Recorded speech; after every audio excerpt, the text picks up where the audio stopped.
The Three Blind Mice are having their first Gaslands Group Invitational, and it's this 1962 Volkswagen Beetle by Matchbox.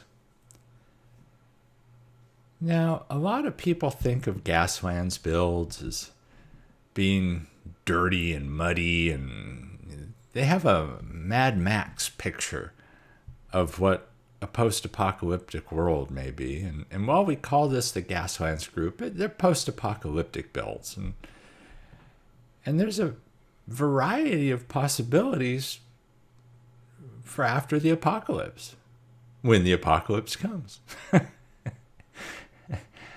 I've done a lot of builds in the past that have been dirty, muddy things.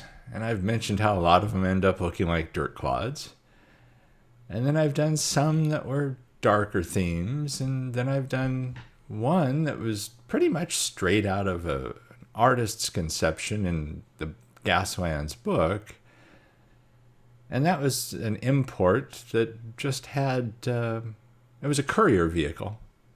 And it had spikes on it and that kind of thing. But it was a very clean build. And so I think that's the direction I'm going with this one, since it's the inaugural build of this group for the Gaslands Group.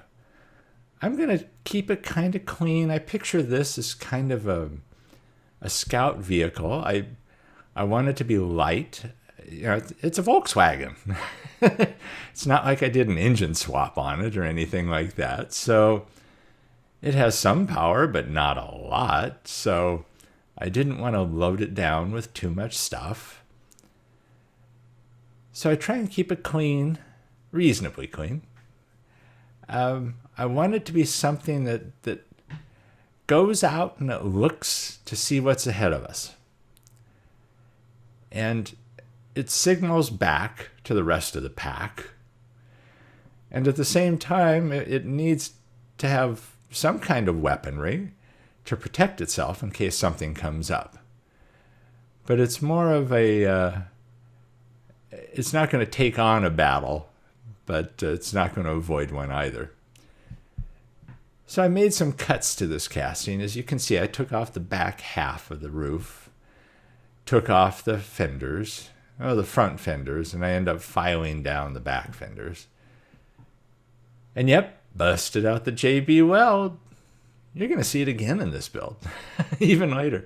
But I basically just wanted to build a back shelf here with the JB weld. I'm keeping the interior to the bug. And so I built this up. But at first, I was thinking I was going to leave it open and have a standing gunner back there. And then the more I thought about it, I thought, no, I want to build a shelf back there. And then what I end up doing is I end up mounting a seat on that shelf. And there you can see it. I put a gun on the roof and I put a seat back there. And the spikes, I talked to Mike Hawkins, my advisor on Gaslands builds, and he said, you need spikes. And he was right. So I did that. And then I used a zip tie to make the ammo belt for the gun. And so here you see a little more and things I was thinking about doing. I just had some random 3D printed pieces around. I knew I needed to raise it. And if you look at the top left, you see the interior. And what I ended up doing in there is I put an ammo box on the passenger seat. And then I put a little supply bag on the back seat so that gunner could reach down and grab supplies or anything out of the bag. And obviously the gunner on the back is pretty exposed. But again, he's just there to take the shot when he needs to, but otherwise he's going to be sitting down inside of this thing. I knew I wanted to raise it, so I ended up putting a little JB weld on the inside of the... It's that weird plastic base. So I put JB weld on the inside because I was going to file grooves into it on the bottom. So that provided a little more structural support. And then I put some axle tubes on the underside of the bottom to give me that elevation that I wanted.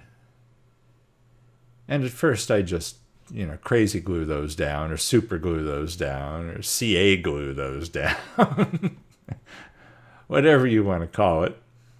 And so I got myself that elevation I wanted. I wanted it to be jacked up a little, not, okay, maybe it's a little extreme, but not too terribly extreme. The wheels that you see there are also 3D printed. Those are from a design by Sable Badger.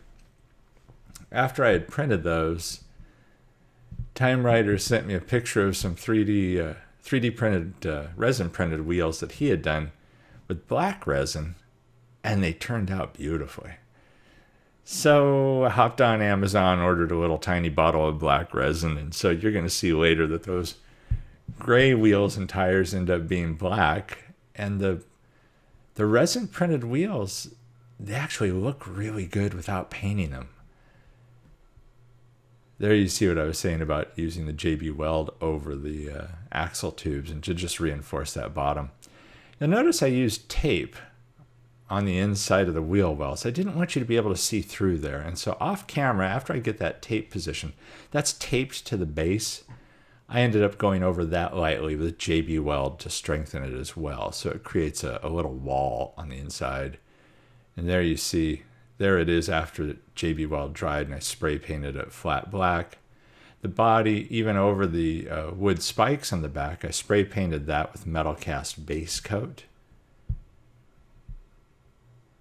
And so here I'm using the weathering pencils, the AK Interactive pencils, that Flying Valiant uses many times, and Chuck does wonderful work with them. And so, yeah, I had to get some. It's interesting, you wet these things, and then you can use a brush to then spread it. And here you see I'm spreading it out a little. And the two colors I ended up using for the wood spikes. Oh, hey, there's my zombie paint. That's an Army Painter's Zombicide paint. Anyhow, that's for the ammo box. On the pencils, it's like you wet them, you apply it, and then you can use a brush while it's still wet to almost, in a way, paint the penciling. It's hard to describe, but it's really interesting when you do it. It's surprising how it works. So I detailed the interior a little bit, as you can see there. And again, that was Army Painter paints I was using. One's a brown leather, and the other was the Zombicide green. And this is probably my favorite part of the build. Now, since this is a scout vehicle, I want to make a flag so everybody who's hanging back can see where it's at. And it represents this group in the post-apocalyptic world. So I just used, that's basically a file folder, a chunk out of a file folder that I cut. That Eileen's tacky glue is essentially just PVA glue. And it just bent a wire. And that's just a real fine wire that I bent to the shape that I wanted so it would hold inside the hole I created on the body. And I do super glue that in place. I had the hardest time getting the fraying on the flag that I wanted. I didn't want it horribly frayed, but I didn't want it looking too crisp either. And until I busted out the X-Acto saw and really got to it. I tried, the sandpaper and the emery boards just weren't doing what I wanted. Then eventually here you see the roughness of the saw finally took care of it.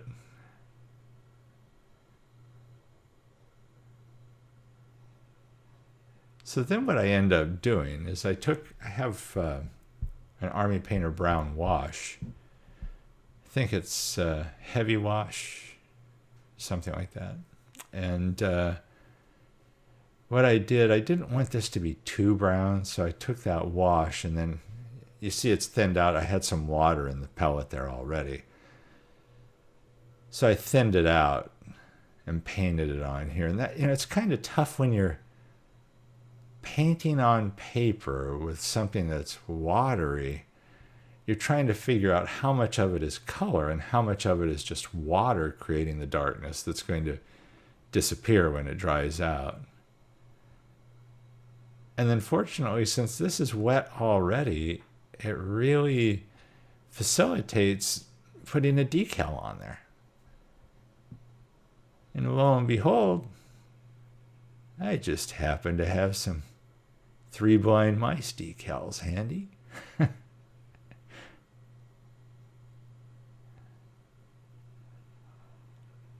Naturally, we're going to put it on both sides. And again, I just used the wash to wet that flag for the application of the decal.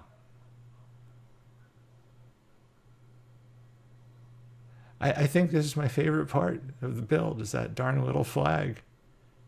There you see the black resin wheels, and then I use this Vallejo Ocean Gray paint for the wheel centers. But I can't get over how well that black resin, this was black water washable Elegoo resin, how good it looks. So I definitely need to print more wheels. As you can see, I'm not making this thing dirty. Because honestly, everybody makes them dirty. That's as dirty as I'm getting. I've gone over this thing in case you're curious. I did go over it with Nuln Oil. I went over it dry washing with various paints and also the weathering pencils to just get some different shades. It's kind of like I went over the bars on the windows, and I chose not to use a mesh on this one. I ended up just putting bars in there. And if you look closely, the bars are a different color. There's a bluish color to them because I wanted it to look more like they just grabbed, like posts, rails basically to do those bars. And so it's a different metal than the body of the VW would be. So they have kind of a bluish cast to them. The headlights are more shiny, more silver paint to them. And that thing on the hood's supposed to be a filler tank because there's a huge gas tank in the front of this thing. So there's the ugly Nickelodeon Matchbox that we started off with. And let's get to some glamour shots. There will be a video on the Three Blind Mice Diecast channel showing all of the builds. Be sure and check out all of the other builders in this event. There's quite a few people participating. I hope you enjoy these builds. I'd like to thank all of you for watching this video. There's kind of like a dark tabletop view there. Thank you for watching these. Please go over to the Three Blind Mice Diecast channel. Check that out. Subscribe if you haven't subscribed already. Subscribe to my channel if you haven't. Check out all the other builders. I'd like to thank my patrons for their support. And everybody, stay safe and healthy out there. And we'll catch you in the next video.